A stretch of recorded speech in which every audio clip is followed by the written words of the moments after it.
My sister once stabbed me in the arm with a pencil. I still bear the mark. If you look just above my right elbow, you'll see a little faded gray circle of lead just beneath the surface of my skin. I'm not trying to paint my sister in some villainous light. The truth is, I deserved it. I forget what we were arguing about, but I know I had spent the better part of an hour harnessing all the agitative force I could muster to see just how angry I could make her. After enduring my assaults for longer than I had expected any human being to last, she slowly turned her gaze in my direction.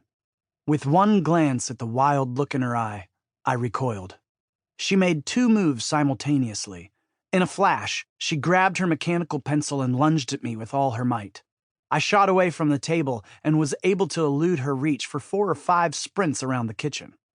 She maniacally waved the pencil over her head and screamed, "I don't want to hear anymore!" I slipped as I turned the corner to traverse the staircase. Seizing her advantage, she dove and plunged her writing tool deep into my right biceps. It dangled from my arm for a few moments before falling to the floor.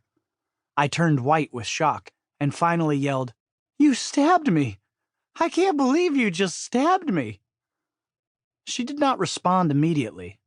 Rather, she stood up silently, smoothed her wrinkled top, and collected herself. Then, with a casual toss of her hair, she said, "Well, now you'll think twice before you aggravate me." She was right. We didn't fight much after that.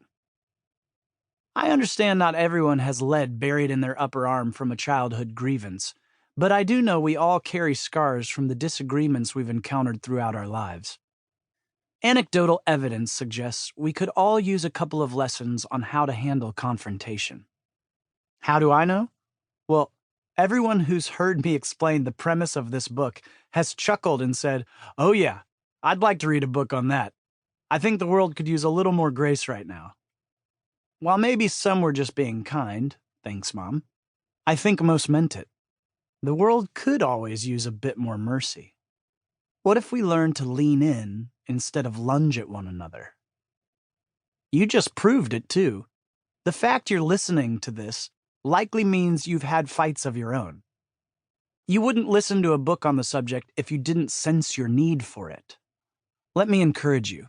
If you're interested in learning how to disagree in a more loving way, you may not feel it just yet, but change is possible.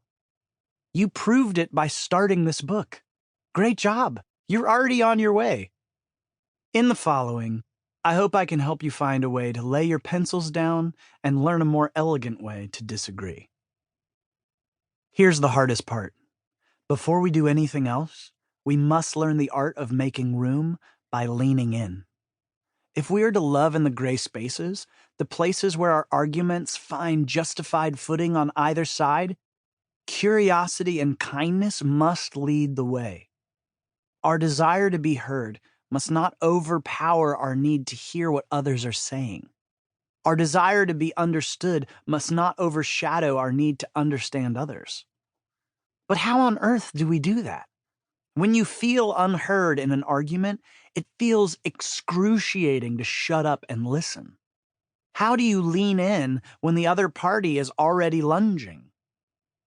But as I heard during an interview with the great Jeff Goldblum on the YouTube series Hot Ones, while he was eating an assortment of increasingly spicy vegan hot wings, Goldblum's acting teacher Sandy Meisner once quipped, "You're only interesting to the extent that you're interested."